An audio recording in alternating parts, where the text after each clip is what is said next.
Baka sabi ko, ito yung makakapagpagaling sa ubo ko. Kasi uminom na ako ng mga antibiotic, wala talaga eh. So nung ininom ko, 2 pa lang yata yun. Okay. Sabi ko, maganda ang produkto. Sinamahan na nag-discuss sila sa opisina, doon kami sa conference namin. Saglit lang, kasi ako sa isang katulad ko, nagaling na ako sa ganyan. Pag nakita ko yung marketing, nakita ko yung produkto, in one click, okay na.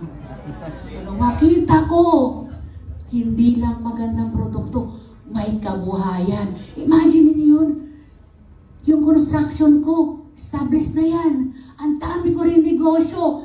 Bakit kailangan ko pa ito pasukin?